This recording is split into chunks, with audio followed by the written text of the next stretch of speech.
Greetings, Eric Bakker. We're going to talk today in this irritable bowel syndrome video about the best foods to eat for IBS. So the best foods to eat for IBS are the ones that are not going to aggravate you and that are going to help you help to build up the work that you're going to hopefully be doing because you've been watching the other videos. You're going to be helping to rebuild the gut function again. You will have taken some supplements to eradicate unwanted pathogens. You'll have taken a supplement that contains some beneficial bacteria and enzymes to help bust up different kinds of starches, proteins and fats to assist digestion. And you'll have taken a supplement that contains good vitamins and minerals in an antimicrobial base that's going to help to build cellular health, give you energy back again, stop weight loss, and encourage appetite to come back again, for example. So the foods are going to play into the hands of the work that you're doing with good supplementation. The foods are going to play into the hands of the low-stress lifestyle that you've taken on board to adopt because you understand now the connection between stress and IBS. If you don't understand that connection, please go back and look at some of my other videos because IBS is a hell of a lot more than just eating these foods and avoiding other foods, okay? So to understand the kind of material I'm going to present with this video, we need to really talk about prebiotics. So back in 1995, I think it was, or 94, there was a guy called Marcel Roberfreud who started to understand that we already knew that we had beneficial bacteria, but Roberfreud started to really think, well, hang on a minute, what do these guys eat? What do these beneficial bacteria feed on? What do they need? Do they eat McDonald's? Do they eat pizzas? Do they have Advil and Diet Coke? No. They need stuff called prebiotics that feed the probiotics, okay? So beneficial bacteria need food. I mean, you need food. You need pizzas and beer and, you know, whatever you eat. I'm being silly. But you know what I mean? The point is, beneficial bacteria need to be fed. And one of the best foods for them is stuff called oligosaccharides. So we've got simple sugars, monosaccharides, we've got disaccharides, we've got oligosaccharides, which have got a carbohydrate chain of about 3 to 10 carbohydrate chain, and then we've got starches, which are much more complex sugars, much more complex, difficult to break down. So sugars create a lot of wanted and unwanted effects in the gut.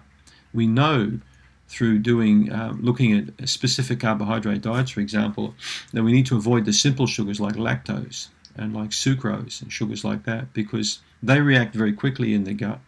They cause a lot of gas and fermentation. Candida loves these kind of sugars. If you want to build Candida levels up to high levels, just have a couple of tablespoons of sugar a day. You'll be farting like a bullfrog and you'll be feel sick in no time. So these are the sugars we want to avoid. Robert Freud, with his work, started to discover that people need to break down the oligosaccharides properly. This is again where enzymes are important to come into the Candida equation. And IBS equation, and also that the oligosaccharides actually feed up the beneficial bacteria in the colon especially. So these foods by default have quite a sweet taste. And if we look in the States, in America, people may get between 1 to 3 grams per day of oligosaccharides. But if we go to Europe, many European countries like Greece and Italy, people eat 3 to 10, even 15 grams a day of these foods because their diet leans more towards these kind of foods. And I believe also this is one of the key reasons why a lot of people in these sort of countries have less problem with their bowel than people in Europe and in the US and Australia, New Zealand do. All right. So oligosaccharides can be broken down into fructo-oligosaccharides and galacto-oligosaccharides. We know breast milk, for example, is a very, very good food for babies because it's high in galacto-oligosaccharides. It's an exceptionally good food. So I often wonder about babies that are formula fed and not breastfed anymore, you know, what kind of a start they get in life. And then they get sick and they get antibiotics and they start on the merry-go-round of drugs, you know. So I'm going to read out a list of some foods now, and it's actually on my website, ericbakker.com. You can read this page. It's called Natural Alternatives to Antibiotics, Part 4. So I'm going to read this list out now. These are foods high in FOS and GOS and inulin. One thing I would like to also say in this video is I'm not a fan of prebiotics at all in dietary supplements. And for this reason, I've not used them in any of my products. So be very careful if you're taking FOS or inulin in a dietary supplement, because it can really help to build SIBO right up. It can push Candida up, SIBO up. It can give you massive strong effects which you may perceive to be die-off, when in fact you're actually eating a kind of a sugar that's playing right into the hands of an overgrowth. So just be very careful. So the foods: Jerusalem artichokes, or we call them farty chokes. If you eat too many of those, you'll be farting. So be very careful if you eat Jerusalem artichokes for the first time. You just start on one. Don't eat like a whole bowl full, because you will fart like you've never farted before. So just be careful. Burdock roots, chicory roots, dandelion roots, garlic, onions, leeks, shallots. These are very high in phos. So these are excellent foods to feed up beneficial bacteria. Garlic is amazing, and so are the allium family, like brown onions. Try and eat some brown onions raw in summertime every day. This is going to really help encourage good growth of bugs in the gut. This is going to stop cramping, but start with small amounts. Okay, this is the key. Anytime you take on these foods on board, don't just start with a huge bowl full twice a day, okay, because you'll get a problem, right? Green plantain bananas, very good. Raw cacao. Now, I may say sometimes to take raw cacao out of your diet as an elimination, but small amounts can be trialed with you if you've got bad IBS as you improve, because they can be a good prebiotic food. Green tea, 1 to 2 cups of green tea a day, a great choice for a person with IBS. Brassica family. Now, some people will say, don't eat these foods. You'll be bloating and farting all over the place. Now, you can try and bake them or steam them.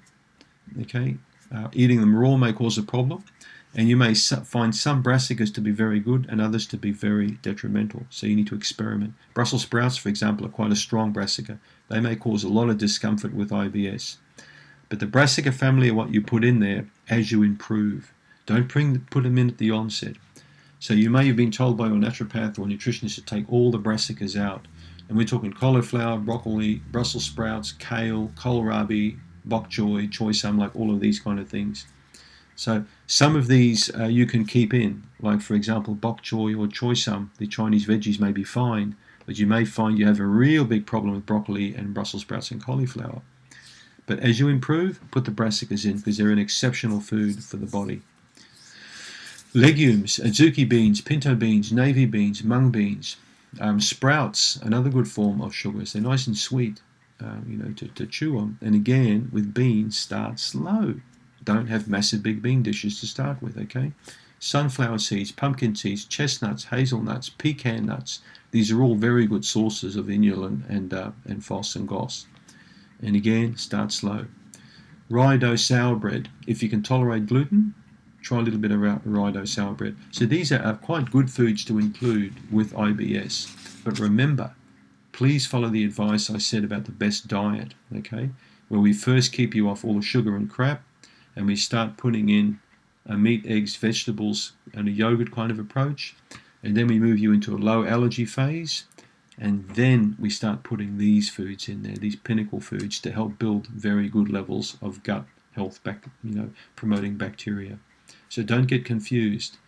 These aren't the foods you do on day one. Okay, these are the foods that you slowly start to incorporate as you improve. And if you keep on this diet I'm saying here, you can be completely IBS free within 6 months. How can I say that? Because I've said that many times before with patients, and I've had a great outcome with a lot of people. Thanks for tuning in. See you in the next video.